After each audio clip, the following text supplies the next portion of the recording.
where are the we've said this over and over again, but where are the Washingtons and the Adams and the Jeffersons and the Madisons, Monroes? Where are the statesmen?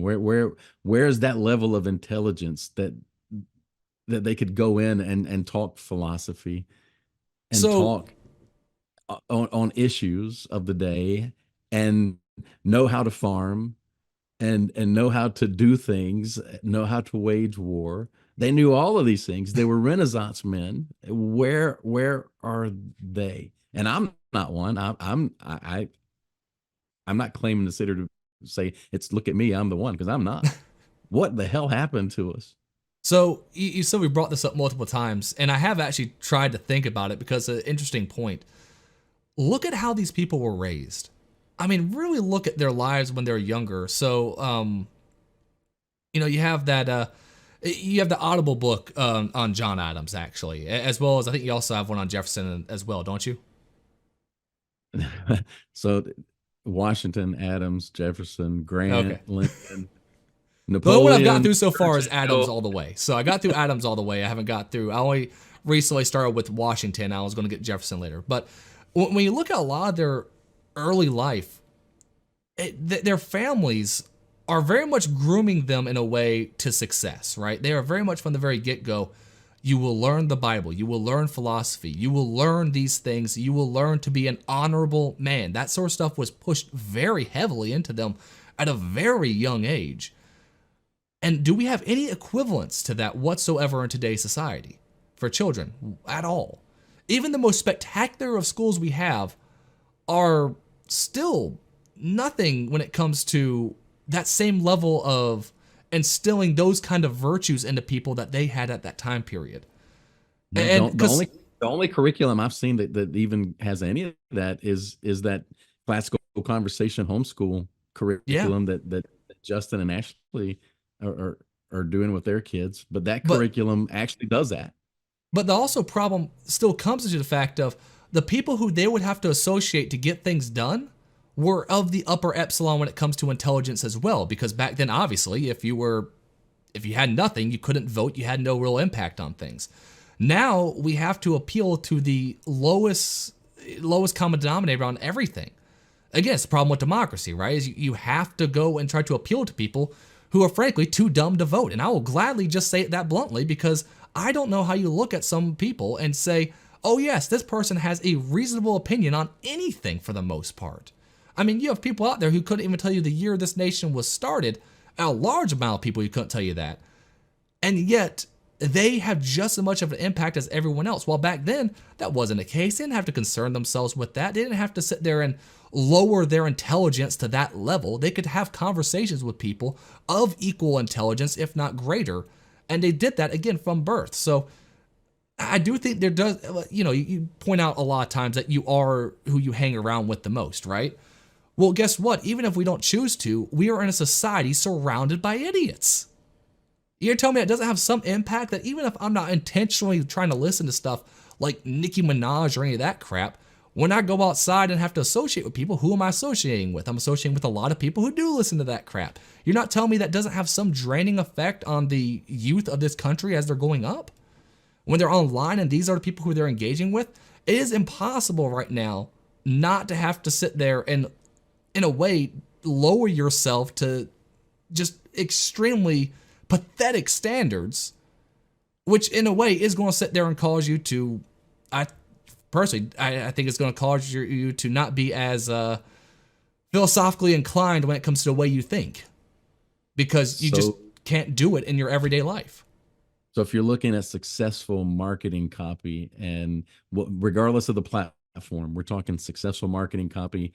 What grade level do you think it really needs to be written at? I'm going, just because I know people how dumb people are, I'm going to say second grade. Third. So you're close. Okay. Third grade.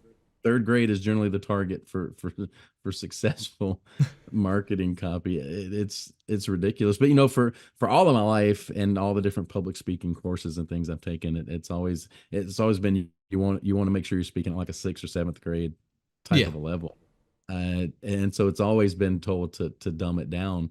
But And man, for good I reason. I just don't know. the the government school systems have failed across the board. They failed.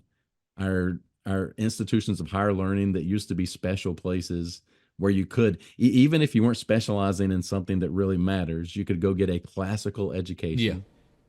And I'm all for a liberal arts education. I really think we should be well rounded and learn Oh, things 100%. If you actually other study the than proper things. right. That should be backed up with something other than ridiculous gender studies or some meaningless, worthless degree. But now the respected higher institutions are no more, and so the all the knowledge of all the history of all the world is at our fingertips anywhere we want it. And we have a society that's unwilling to go out and seek it and self-educate. The men that you were talking about, many times the learning happened at home, and a lot of Yep. times it happened on their own. Lincoln taught himself. He had two books in his home. He read them over and over. He had the Bible and a book on etiquette, and that's how he learned to read. That's how he learned the meaning of life, and everything else that he learned was just from the books that he could just scrabble together. Man, we have the capability of doing that. We just have to get more people to say, I'd rather spend my time on this because it matters, and not all of my time with some ridiculous housewives or this or even the sport, whatever sport you're into or anything else. We got to pull away from that stuff and keep our minds in things that matter.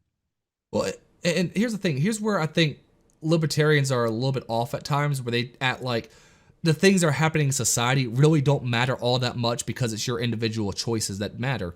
To a point, I agree with that. However, we are, in a way, what society is around us in many ways, right? I mean, if you were born prior to the ending of slavery, there's a higher likely chance that you'll actually be pro slavery, right? Because you would have been born and raised in that society. It takes a lot to break away from that sort of stuff. Society does have a massive impact on the development of what you think going forward throughout your life. And whether you want to or not, you can fight it as much as you want, and it will still influence you to a heavy degree. So, libertarians acting It like, defines your belief systems. It defines your belief systems that become part of your subconscious that yeah, define the way you're going to respond to problems, challenges, people, and all the things throughout your life. Those things are defined by the time you're 6 or 7 years old based on the environment that you're kept in during that time. and so the hard part is, again, back then, even when they weren't at home, they were in a society that appreciated, critical thinking. Because let's face it, if you didn't have critical thinking, you probably weren't going to survive, because it does require a good amount of critical thinking to be able to properly farm, right? I mean, people went out like farmers are a bunch of, imbeciles, but man, have you seen a tractor? I mean, back then, obviously, they didn't have that, but even back then, obviously, when you had to sit there and understand how to properly handle a farm, that takes a lot of critical thinking skill. And so they were a part of a society that really appreciated that stuff and encouraged it greatly. And when you went to town, you were surrounded by people who also had at least somewhat similar level of intelligence, because frankly, if you did it, you weren't making it then. So now society around us is, again, it's such a low standard of intelligence. Even if you do raise a kid right, they're going to be influenced by that society as a whole, and it's going to dumb them down to a certain degree. So I'm not sure. And you asked earlier what's going to ever unite us again with the way we are. It's going to take something bad. Oh, 100%.